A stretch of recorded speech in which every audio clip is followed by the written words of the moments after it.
Gipakita sa mga panabawan ang bayanihan spirit sa hiniusang pagtabang alang sa mga biktima sa pagbaha nga nasinati sa syudad. Walay undang ang pag-rescue sa lokal nga panggamhanan alang sa mga labing apektadong pamilya nga nalunop na sa baha ang ilahang mga panimalay. 24/7 ang pagresponde sa mga personahe sa City Disaster Risk Reduction and Management Center ug men and women in uniform sa syudad. Apil usab ang opisina ni City Mayor Jose Rilampagos nga walay undang ang pag-atiman sa mga nabahaan. Gawa sa tabang nga gikan sa lokal nga panggamhanan, dako ang pagpasalamat ni Executive Assistant 3 Joan R. Capuyan sa mga pribadong sektor nga mituno sa mga hinanaling tabang sa katawhan, sama sa LYR Marketing Corporation Tagum Branch. Daghang salamat LYR Tagum sa imong gihatag na 500 sacks na tag 25 kilos na rice diri sa syudad sa Panabo.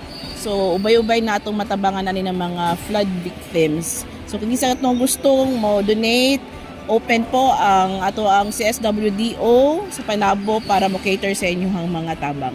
Dugang nga mitunol og hinabang ang probinsyal nga panggamhanan sa Davao del Norte nga gidumala ni Kuya Gov Edwin I. Ubahib, Freckon Pyramid, Panabo Multipurpose Cooperative ug uban pang individual. Nagtuyo usab si Mayor Joe sa mga lugar nga apektado sa pagbaha aron sa pagmonitor sa sitwasyon. Gisiguro ni Mayor Joe nga ang tanang tabang matuno sa labing naapektuhan sa pagbaha. Alang sa gusto pa nga motunulog hinabang, abre ang buhatan sa City Social Welfare and Development Office sa pagdawat sa inyong mga donasyon. Kauban sa kamera si Francis Paculana, kini si Team Acevedo, alang sa Frontline News Panabo.